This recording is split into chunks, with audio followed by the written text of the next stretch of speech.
Hello, everyone. Good morning, good afternoon, and good evening, all participants here. Our presenter today need no introduction. He is in his third session. He is going to take our third session here. So, in fact, he has become a family to Teachers Tribe International Community. Before we get started, I would like to request you all please like, share, and subscribe our channel. Your constant support and motivation keeps us going. Vaishak has been part of IB, PYP, MYP, DP. He is an edu blogger, speaker, mentor, teacher trainer, and ambassador for the creative arts. In addition to all this, he is a deputy DP CAS coordinator, IBAN curriculum developer, IBAN program leader for MYP. Quite a lot on your plate, Vaishak. Participants, today's session is a bit different in terms of its format. We are going to follow Q&A session. Please know these questions have been collated from educators around the world. If you have any question, do make most of the chat feature here.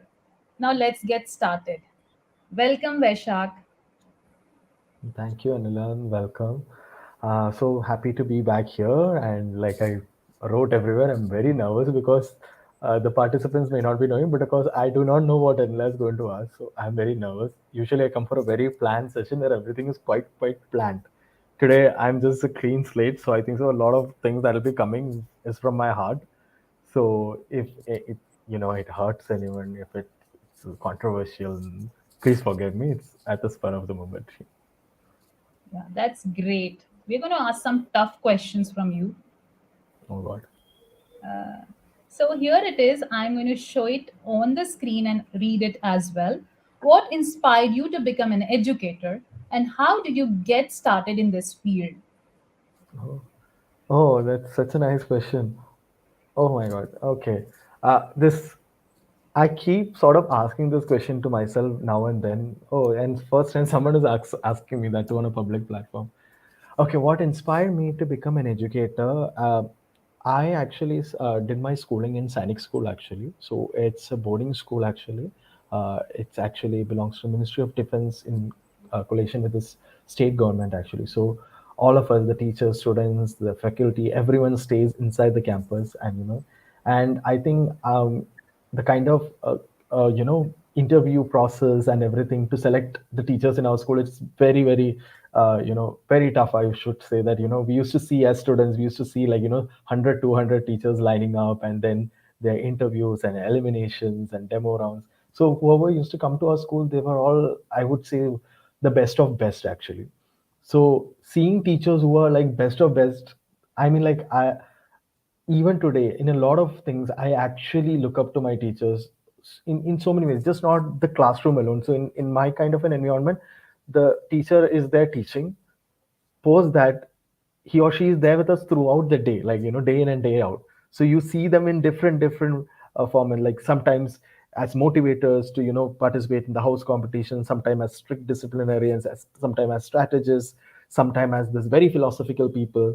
And you see in them in different avatar, more human, like I would say, than this position of a teacher. So that sort of, and that gives you a very different inspiration of a teacher. It's just not that few content or concepts that they're teaching in your class. They're teaching you a lot of uh, values and systems in life also. So my relation with my teachers were also quite special actually, because you're there 7 years with them, day in and day out. I've, like, my parents have not seen me growing up. They have seen me. So they were big influences in my life. And um, there are so many names I can take. So many of them have inspired me in so many different ways actually. But two of my teachers actually, one is okay, Supriya Rani. She was my maths teacher. I was not great at maths, but she was one of my favorite teachers. And Mr. NG Babu, who was my chemistry teacher actually. I think I saw so much passion in them as teachers actually. And somehow, I don't know, when I was growing up, when I was in sixth standard, seventh standard, when anyone who you asked me, like, when you grow up, what do you want to be? I always used to tell that I wanted to be a teacher. I it just came like that without any thoughts, any filters. It always used to come like that. I was very clear because I loved everything about that profession. Everything my teachers used to do, I used to love it, like pure hearted, and like I was so blessed that four of my teachers were also recipients of the President's Award for the best teacher, actually. So all that happened during my tenure in the school also. So I've been very grateful and very blessed, actually, to be nurtured by such amazing minds when I was young, actually. And how did I get started in this field? I think so. It's by sheer accident. It was not a planned decision. Though I wanted to become a teacher, you know, somehow life went into science and into core sciences. I went into agriculture BSc honors. Then I went into dancing completely. Came to Delhi, things ducktail, and I think so. My friend, who I'm very thankful to now, Pratiksha, so she actually pushed me to actually apply for a school. And little did I know it was IB. I never knew about IB also, to be very honest. Like when I applied for my first interview, but then I saw this wonderful team of teachers and leaders, actually, Miss Rima Singh, Miss Seema, and Miss Kamal, who took my interview. And I think so somehow that long lost uh, passion of teaching that I saw in my teachers when I was a child, I could see it in three of them, actually. And it instantly felt at home. So I think so I made my decision that time itself. Yeah, this is what I want to get into, and it's not a mere coincidence. It's somehow the universe's plan. So yeah, that's my story of what inspired me and how did I get started. That's inspiring. I'm sure all the names that you took today, all your teachers, all those who helped you to get started, they're really proud of you. I'm Moving really on to the trying. next, yeah. Moving on to the next question. What are the most significant challenges faced by educational system today? How do you think they can be addressed? Okay. Yeah, this is something that I have been recently, sort of immersing into as to what are the significant challenges faced by the education system today. Now, like I told, I was a CBSE student, and right now I'm teaching.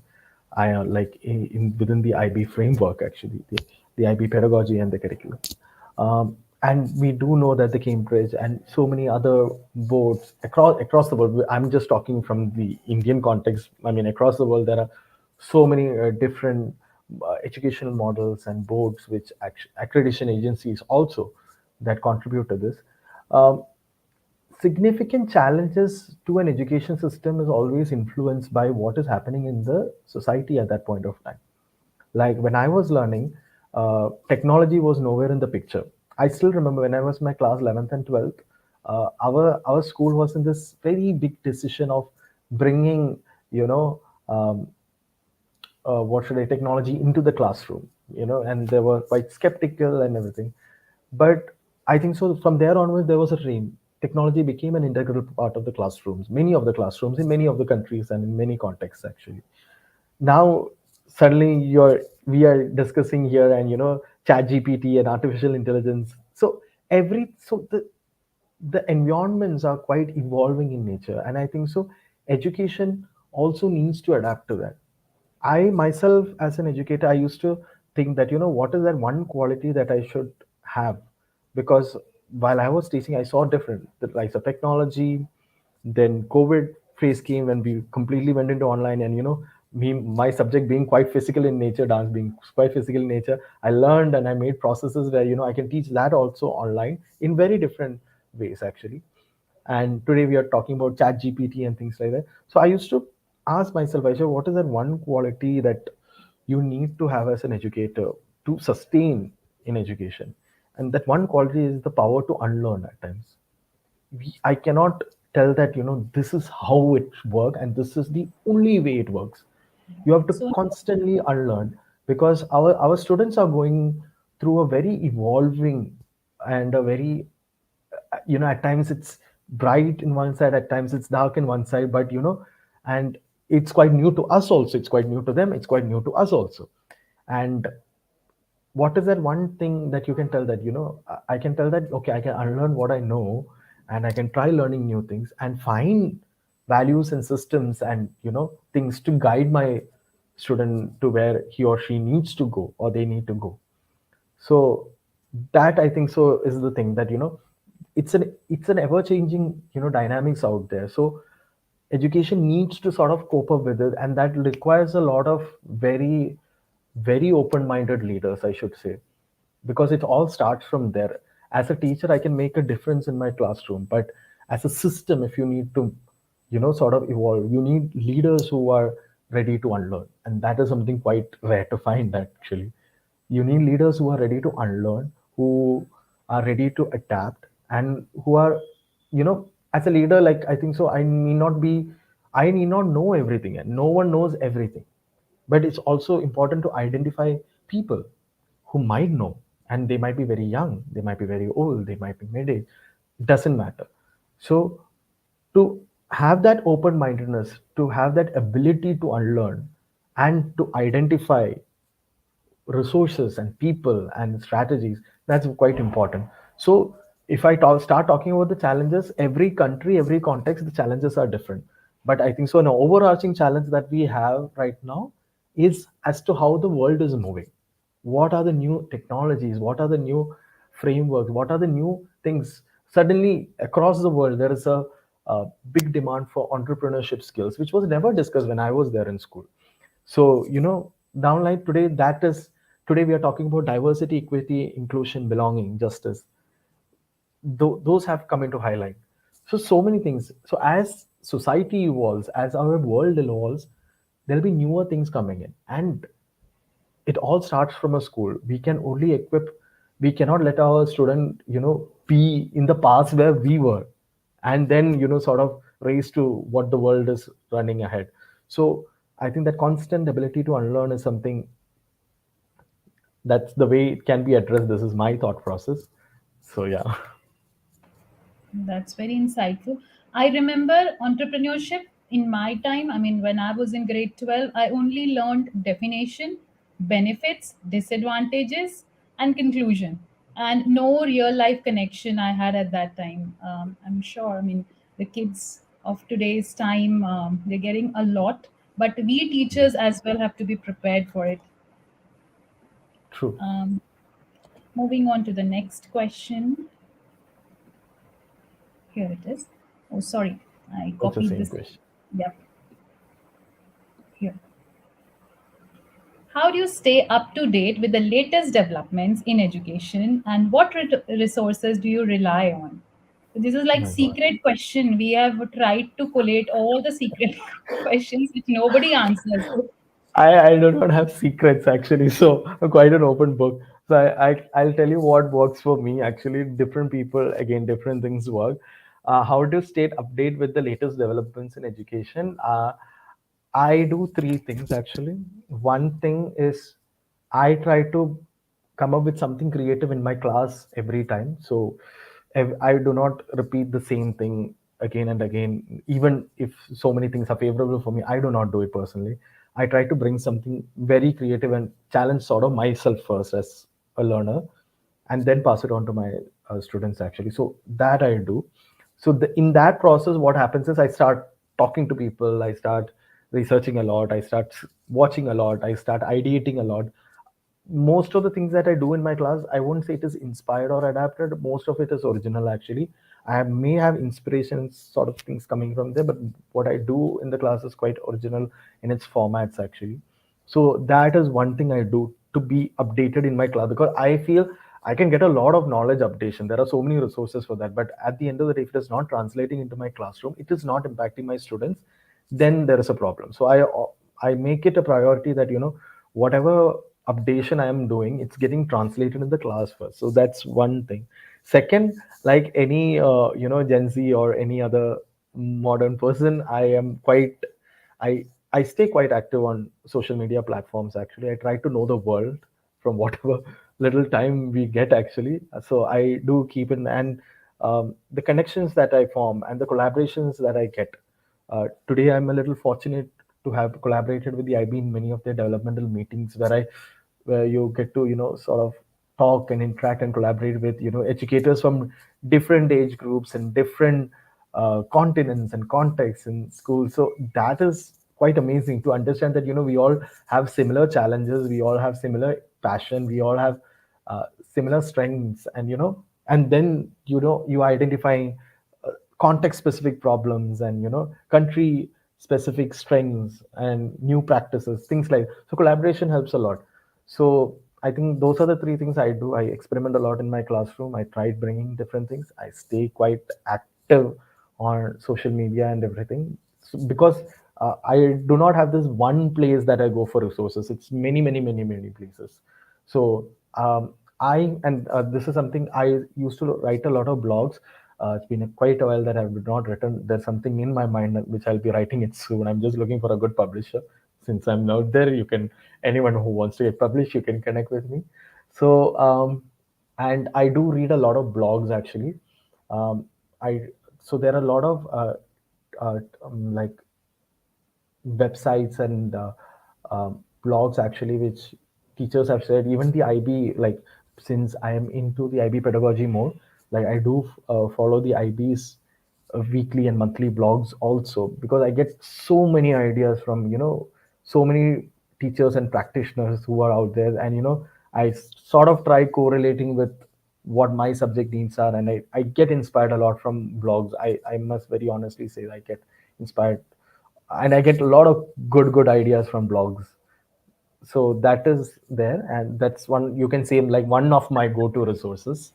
And third is obviously collaboration with teachers, because once you are in your school and your context, and you have sort of gained enough knowledge, and you are experimenting, which should continue, and everything should be intact.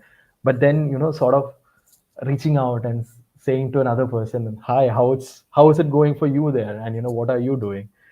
So that also helps. That brings in a certain kind of different energy and vibe and passion. So I do connect with a lot of educators, and most of them are very, very dear friends, mentors. And so that's another thing that I do. And I do share a lot of my work with them also. I'm in constant seek for feedback and validations, and I'm a person like that. Just like I'm actually a student there also, so I do that. So those are the things that I do. And that's great. I think that's what we're doing even here. Yeah, definitely. Collaborating with That's other people. one of the things I love about Teachers Tribe International. It's actually a group of very passionate educators who I see every Sunday evening, and it sort of inspires me also that every Sunday evening I should do something. What Okay, advice this would you give to educators who are just starting their careers? And what are the most important qualities for success in this field? okay. Um, this sort of brings me to another question also, which was there in my head. Um, okay, I still no, this is my personal feeling. I still feel that I'm quite new to education. I always feel like every year it starts, and I still feel that I'm a quite a fresh bee. So anyone who is new to, or who is just starting their career in education, um, I would always tell, ask why, like, why this, why education. There is so many other options out there, and is this a very temporary thing, or are you in for a longer game, or what actually sort of inspires you, because that is very important to identify what is the purpose, why are we here. um, and may not be everyone will be getting that answer, why are we here, and what inspires you. It may not be there also. Sometimes you're just there uh, by the universe's master plan. Like I always say, you're there with a higher purpose which you don't know. Now you start teaching. If you give your heart and soul to it, you will see something coming out. Because I always say that children are like, you give the right input, you will get the right output. So you be creative in what input you're giving to them, and when you see the output, see if that inspires you. Is that something that sort of motivates you? Because, like, not a great thing to say, but I haven't taken a single leave from my school this year. I was so involved in what is going to happen the next day, the next day, the next day. Like, it used to keep me on the edge always. I always used to think, what am I going to do next tomorrow? What am I going to do next tomorrow? So I so love the process actually. So see what, in that system of education, what do you, because a system of education is just not the teacher alone. There are so many smaller cohorts that are coming together to make the system of education stronger. See what interests in you. So when you enter it, like all of us, it's a lot of, um, it is a quite a judgmental place. I should say that, your students are constantly judging you, your leadership is constantly looking at you, your parents looking at you. You are sort of in the center limelight of everything, so it can get scary at times. And I totally understand that. I've gone through that. But at the same time, I tell that it's just like being on stage actually. So you may not get it right the first time, but every time you be on stage, something, a percentage changes actually. If you put the right effort, something, a percentage changes. And that cumulative percentage can bring a difference in you as a person. So I, if you ask me, teaching as a profession, I feel it is sort of like a cleansing of myself. There is a constant improvement that I should do to myself actually, as a person, as a learner, as an individual, as a citizen of a society, as an emotional being. So there's a lot. So because at the end of the day, it is just not the content you're passing through to your students. You're passing them a lot of values, a lot of systems, a lot of attitudes, a lot of attributes. And that can, you are that central source, you can say. So I think you should start loving the process. If you do not love the process, I think so it's quite scary to get judged every time, and it becomes demotivating after a certain point of time, as like any profession. So I think it's very important to be constantly motivated and constantly feel happy with life and how things are evolving around you.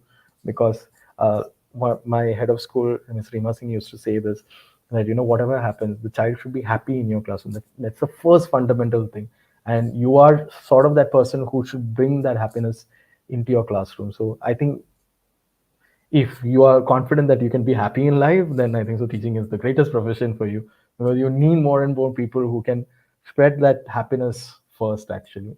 So I think that's the most important quality. Like, do you know this, success mantras to make yourself happy? Then I think so this is sort of a cakewalk for you. Education will be much more interesting and fun for you. Yeah, that's so true. When you said that when we are teaching, we are also sort of imbibing those qualities. And when I entered IB, I think all the learner profiles, I thought, let me live and then pass it on to my students, because unless I have it, I think I'm not doing justice with them. By just saying, my words will not bring any impact unless I am trying to project, or I have to be, ideal example to them, the role model. So true.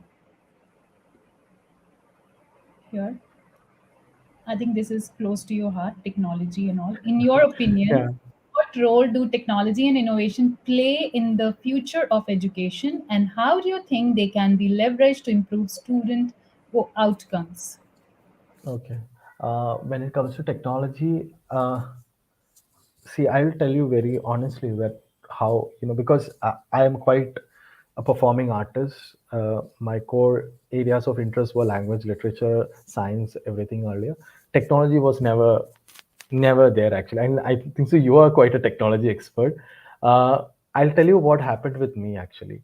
I was very curious about how children were using technology, because when I used to come to the school, they used to use their iPads and this, and they used to do a lot of things. And I was genuinely curious, and and I think so. The COVID actually, sort of instigated this new passion for technology in me, because you do not now, most of the things that work very comfortable for you are shut. The doors are quite shut. You have to find new ways now. In that new pathway, okay, you're quite strong with your content and knowledge and all that thing, but to translate this and to see outcomes coming from this, what are the difference? So in that phase of exploration, I had to collaborate a lot. I had to stretch out a lot, because um, within our school we used to have something known as technology Tuesdays, which I used to look up every time, because every teacher would come with some new tech tool that they used, and then I used to think, okay, how can this be translated? What if there are combinations? So my mind used to work in that, in a quite a scientific way actually. So yeah, all these things, you know, I always were interested in using visible thinking routines in my class, but then I came to know about these, tech tools that already had, visible thinking routine templates like concept board. Then you have Miro, which I think so in the IP also we use extensively for developmental meetings. So like that, I started using different. Then for online debate, there were parlay ideas and things like that. So I started, sort of like very curiously, like a child, I started experimenting with everything. I used to try it on myself. I used to try within my small cohort of teachers, then take it to the classroom. So every time the outcome was different.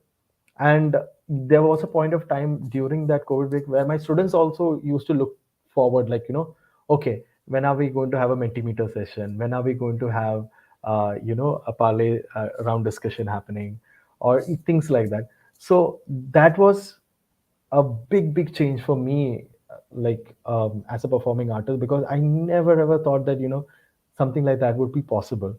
So it's a lot of hand holding from my school leadership actually, and um, quite a bit of open minded colleagues also who were ready to share everything and teach us also. So I do feel that technology is a very evolving thing, and and our students are going to use it more than what we can even forecast today, because how AI is growing and how other things are growing, there will be major impacts on education, definitely, for sure. But at the same time, that whole ability to, like, I coming back to the same point, to unlearn and start from scratch and take it on, because we know what we can create. It's just new pathways. So I see technology as newer pathways actually. And definitely, now there is this big discussion as to should chat gpts be used in schools, and the ip has very clearly maintained its policies regarding chat gpt in its academic integrity policies also. So there's a lot of discussions, whether it will hamper the students. But I see it, like I discussed with many of my educators, I also see it as, as a tool that can be leveraged.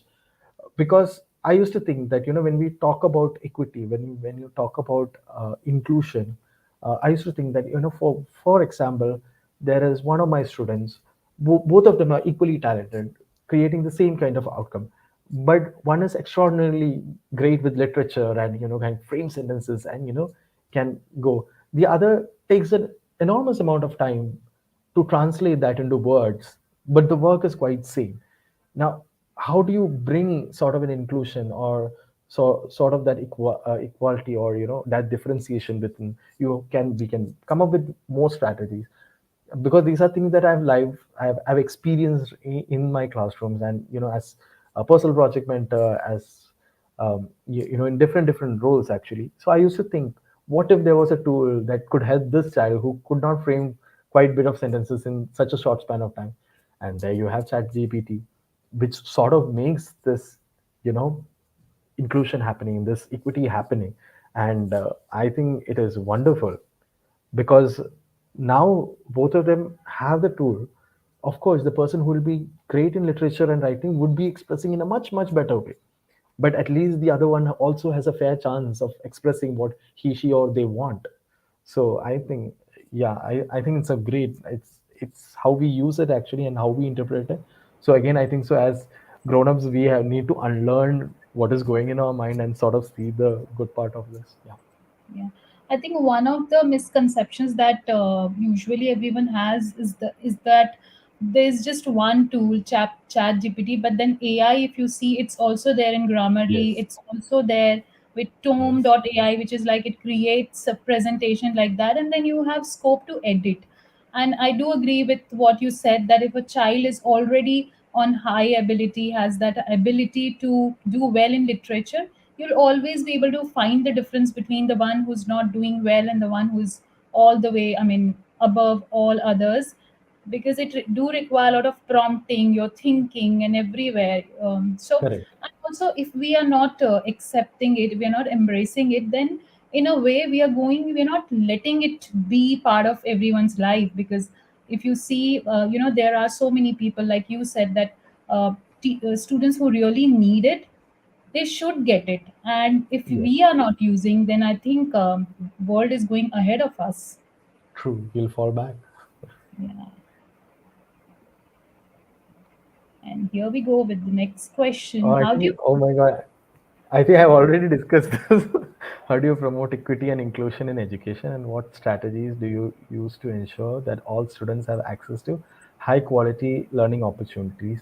I I am a person who strongly advocates and I practice student agency in my, and that's something that I loved about IB, especially in the PYP agency is quite talked about, action is quite talked about. So as in the MYP when it comes to services action and with DP care. So uh, I feel children have a lot to contribute and to make us learn also.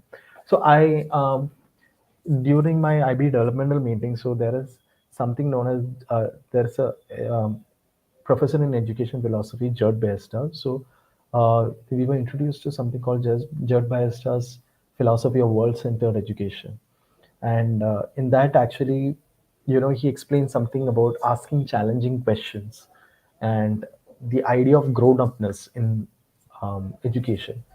So I used to think that most of the time we ask students the question, and we ask them challenging questions according to their age, maybe.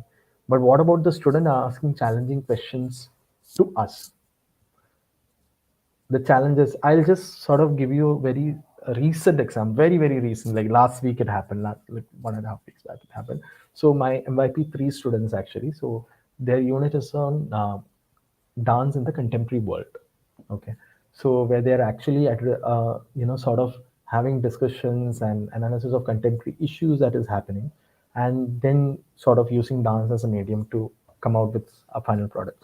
Now, initially when I started the unit, I thought that let's take up autism as uh, a context and sort of deep delve into it and see if something comes out of it. Somewhere in between the midterm break actually, when I was going somewhere, I think so I also felt it, my students also felt it actually. So because when we were getting into so many discussions about contemporary issues, we understood that there are so many issues outside there, and why are we not talking about it? There are relevant things that we talk about, but there are certain things that we do not want to talk about, and we sort of deep dive into it, and we came up this performance based social experiments actually. So I'll tell you, so two sections did two experiments. I'll just tell you one. So we had so the children, so I gave the agency completely to them. We knew what we were going to do, we knew what we wanted also. So from the designing of the experiment to arranging the tables to sending out the e-invites to choreographing the routines, everything, poetry composed, everything, was done by students actually. So one particular performance-based experiment is where they invited around 15, 16 teachers to the classroom, and one by one they were supposed to enter in the classroom. So all the children, the 2022, were stationed in different places in like in a performance-based amp. So when they came inside, so the main person used to tell that, welcome to our casting room. You are now a casting director for a big upcoming movie, and behind you is like pictures of new faces, new actors who are going to get into the industry. You sort of have to cast them in the role of a hero, a heroine, a male lead, female lead, and things like that, a villain, etc., etc. And all these teachers were given 20 seconds of time, and they suddenly made it. They were all called inside, and then they were shown actually that around 90% of the teachers there, they actually chose the person with the white skin tone to be the hero, and the person with the black skin tone to be the villain. And from there it started with the poetry that like black and white shall oppose, no questions to be proposed. I just remember my students poetry, it was that impactful. So it went into a poetry based performance, then into a routine based performance, and finally they ended with that question that uh, that we all come back from the earth, we all go back to the earth, yet we are separated by our conditional biases. So things like this, which is implicit in adults actually, that because though we talk about racism and colorism and everything, so a lot of things are quite implicit and conditioned in us. So for a student to sort of ask that, okay, all our adults speak the same language, they say that this is bad, should not be done, that should be done, but what about implicit things that are in you? Can we also question that? So I think that, so in that process actually every child had a role. They had a role of designing the composing the poem, they had the role of choreographing the routine, they had role of getting the logistics done, sending invites, creating design poster, and then all of them coming together for a performance. So I give that agency a lot in my class, and I sort of empower my children also to tell them and to give them that courage also. No, you can also ask very difficult and challenging questions to the adults. It is quite possible, and that's where the education is getting a higher meaning.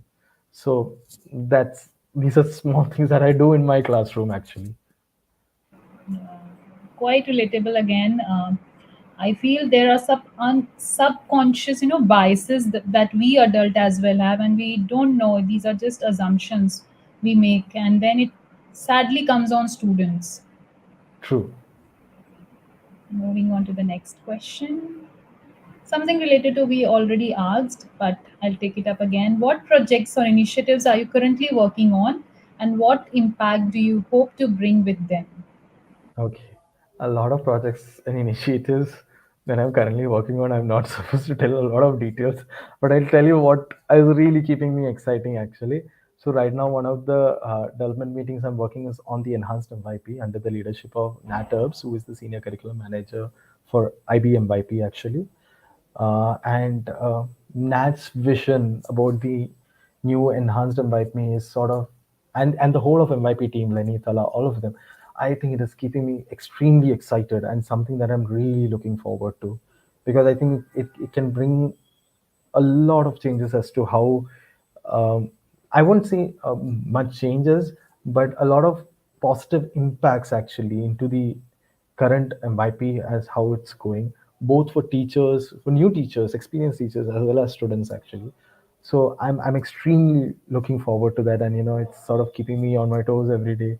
And though it's a very very long year plan, but I think so a lot of educators coming together to contribute it, all of us learning from each other, new things coming out from new ideas coming up from it. It's beautiful. And another this thing I just recently got this one confirmed as a program leader for MIP. So I'll be start probably starting to visit other schools. So I'm really looking forward to that also. I've never gone to another school while it's working and see how it runs and functions. So I've never done that. So I think I'm really looking forward to that also, that part of the learning also. And apart from both this, I am also working on certain kind of sort of collating a lot of my strategies and things that I do in my classroom, and form, like you can say a sort of like an ebook that can help a lot of educators, especially single subject specialists in PYP and performing arts and with DP CAS actually. So that's one of the things I'm focusing now. That it's been a long plan, but I've not got time to sort of compile this. But I'm very sure in the next academic year I'll be able to bring out something that can help a lot of them. So those three are currently that is happening, and then a lot of things that is happening in my school, which I'm extremely excited. I think so a lot of amazing work is happening there also. So yeah, like I told you, I'm just so in love with all this. So yeah. Thank you for spilling the beans. I hope all the MYP and DP teachers will feel excited about the enhanced PYP. By the way, when is it And coming? enhanced MYP, MYP, enhanced PYP MYP. as well. Yes. I do not know. I really do not know the timeline. I know a little bit of timeline which I keep forgetting now and then, but Mhm. it's a lot. Yeah, I'm It's sure a lot of something work. really interesting to be. Yeah, it's something very very interesting to be look forward to. So yeah, cross fingers. What do you think are the most important skills and competencies that students should develop to succeed in 21st century, and how can educators best prepare them for the future? Oh, I don't know who framed that question. I just so loved that question, and I really wanted to talk about it also. Uh, you know, uh, One of the most important, uh, I won't say competency or skill, is it has been always there, but I think so in the near future, what is going to come? See, we teach them all the skills, the ICT skills, our ATL skills that we have, and subject specific skills we are teaching them. But I think so what is more overarching um, is I think the concept of success and failure that we need to teach, and very unfortunately no one has taught our generations and the yester generation also about this concept of success and failure. That we should always remember that there will be more number of failures than successes in our life. And it is quite astonishing at times for me to see that success is not always celebrated. I do not know about like I'm quite talking about the Asian subcontinent and the context actually, especially in India, the context. So success is always not celebrated at times, whether it's the smallest or the biggest, because I honestly feel that the current generation of students, they are going to get a success very fast in life. It's not going to be slow and gradual than what we had. How success comes to us and how success will come to them will be on a very different pace, which comes with, and with that comes a big responsibility also. So, I suddenly, yeah, I hope you know Sudhamurthy, like the writer. So, I was watching Sudhamurthy's video the other day actually, and I think so very coincidental that this question came today also, where she was telling that, okay, if a child comes home with 95 marks, instead of being happy for the 95 marks, the immediate thing is, what about the 5 marks you lost? So never do that. Never ever do that. So that's first. Second, the second attitude that I have seen is that, for example, a particular student or a child is getting success or is achieving something again and again and again and again and again. That means it's coming after one after the other after the other after the other. So then I've seen people that after three they stop. They stop appreciating them. Or they stop congratulating them in the pre-context that if we congratulate them more times they'll be overconfident and will not try things, and all the other stories that we cook up in our head actually. Instead, that's not a ideal growth mindset that you should function from. If you ask me, I will tell you have to appreciate that student more and more every single time. At the same time, teach the child how to deal with success. A lot of times I think so we don't appreciate because we ourselves do not know how to deal with success or to teach them how to deal with success. It's so important to teach them how to deal with success, for them to know this is how success feels, this is what success means. Now let me teach you how to deal with success also. Okay, with this comes, you might feel overconfident. How do you identify that? Okay, with this comes another opportunity where you can help so many other people also, maybe at times. Or with this comes an idea where you can extend to something bigger and newer also. Are you thinking in that way? So to guide them to how to handle success is very important. We are talking about entrepreneurship skills and everything. These are core attributes to be an entrepreneur. Because if you are not able to appreciate success, then a lot is lost in this life actually, and a lot is lost for humanity as such. At the same time, failures, how to deal with failures, how to see failure. I always tell, because my subject is dance and they keep going for dance competitions and everything, I tell them that, okay, success is great. We need to celebrate it. Let's celebrate it. Even if it's happening the first time, even if it's happening for the 50th time, let's celebrate it. It should be celebrated. But let's also learn how to handle it also. Let's also learn how to embrace it also in the right spirit. At the same time, failures, what is each failure teaching us? Again comes the concept of feedback actually. I always used to say there are constructive feedbacks and there are destructive feedbacks. It's so important to teach children how to identify constructive feedback, because every feedback that comes from an adult may not be constructive, unfortunately, because no one has ever taught us also to, you know, how to give constructive feedbacks. So that's what I told from a yesterday generation. I think so. We have a lot to unlearn actually to teach these, because for them success is going to come fast. For them, the number of failures are going to be more. So, and they should be able to identify what is a constructive feedback. They should be able to identify how to operate with the growth mindset. So, just by merely putting this on walls, it won't help. We have to really sort of live by this and sort of translate this to our children. So the concept of success and failure is one of the core competencies, I think so, that we need to teach. Because in all our schools, wherever in the world, I'm sure you might have prodigies in your school. You might have extremely talented children in your school who might be something even larger in life. Do not stop them. Do not pull them back, telling that, oh, your academics will go down. Oh, this will happen. Oh, that will happen. Because of the kind of conditioning that we have. I think it's time for us to really unlearn this and tell them that, you're great. Be great at it. Every time, congratulate them. Teach them how to handle success. Teach them how to handle failures. Do not compromise on it. That's a simple request that I can put to all the educators outside there. Do not pull any of your students back by whatever reason that you have. Let them live their life. Let them go for what they want. Let's be that cheerleader for them. Let's be that guide for them. Let's be that mentor for them. And at times when they fall, let's be that coach who can sort of pull them up also. Just be there for them. They will know how to run, and they will run at a much faster pace than what we are doing right now. So yeah. That was so profound, Vaishak.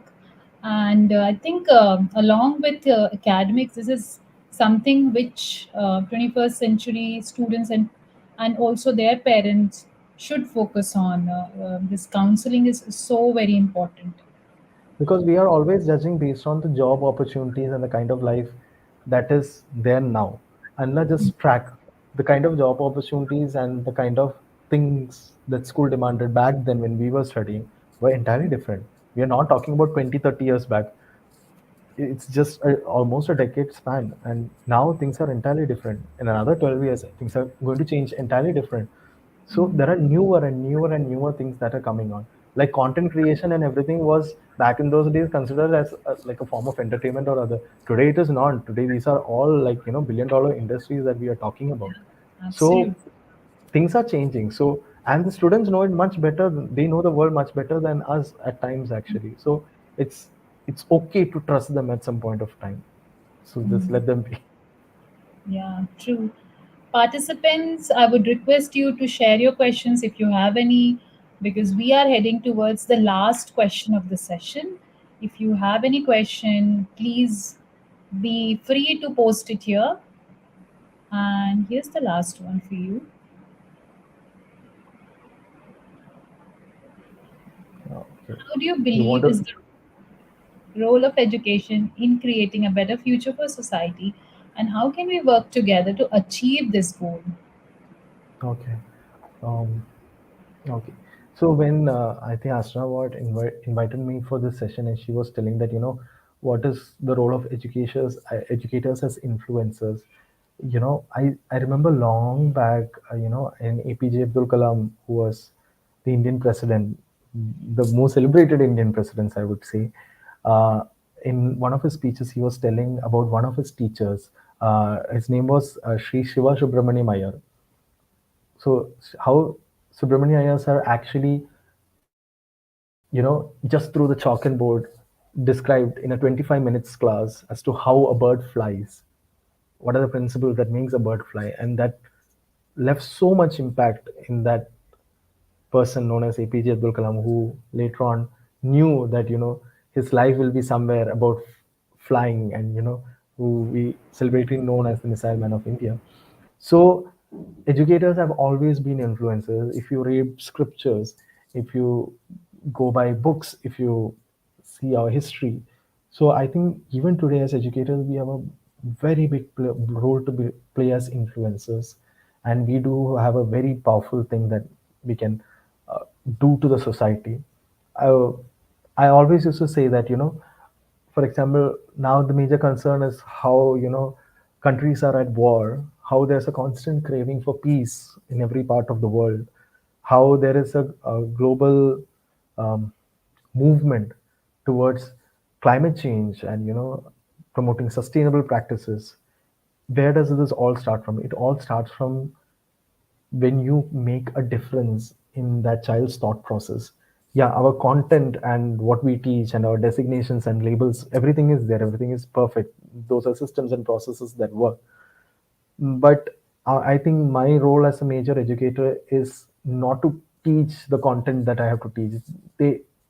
This comes with a bigger question, and I would like to ask everyone outside there, like, in this 21st century, why should any child go to a school? There is enough content that is available online. I can teach a child respiration, but then there might be 10 people on YouTube who can teach the child respiration much better than me. Okay, so why does any child has to go to a physical school in today's generation? There are concepts of online schools also in many parts of the world, which is running also quite successfully. So my major question is, why should any child go to a physical school today? It is for experiences. It is for understanding perspectives. It is for shaping value systems. It is for some very concrete experiences that they can connect. And I think as educators in the classroom, it is our big challenge, you can say. At the same time, it's also our way to shape the world that we want to live in, actually. So we all have complaints, the world is like this, the world is like that, the world is like that. And at the same time, no one knows where to start the change from. But imagine we do have that magic wand to start the change, and we actually started from our classroom. We may not teach that child physics or maths or technology or dance or music or anything. We might just teach them what it means to live as a very good human being. What are the values that you should have? What is the kind of open mindedness that you should have towards everything around you? How do you bring peace to this world? How are you going to live in this globe as a global citizen? I think those things, if you can transfer it in your classroom, you're already the biggest influencer that maybe no social media platform or any other agency is going to identify, but you are going to. So because from that very same class will come the next person who will bring about that bring biggest changes in the world. So that student might be sitting in your class. So just make sure that you give them your best every day. Yeah, I think we educators are like heroes for our students. They just we have to live up to that, that thought that they have. That so motivation all comes from teacher. That's what I also feel. And with that, we have come to end of the session because we don't have any other question here. And yep. So here is exit ticket. All the participants, please fill in. Thank you for being here, and more than anyone else, we need to thank you, Vaishak, for just speaking, Thank you so speaking, much. and motivating. And I think I with just you, spoke from my heart. I had nothing prepared today, so it's yeah, just plain simple me. How I would speak over a cup of coffee to you, this is the exact same thing. So I've not filtered anything. So mind yeah. me for any small mistakes I'm making here, but basically, yeah. Yeah, I think today your experience and your passion spoke more than your knowledge, which was required in other sessions. But today, your passion and I think your experience spoke more. Thank you so much, Vaishak. And we are going to end the session now. See you next time. Sure. Thank you so much, Anila.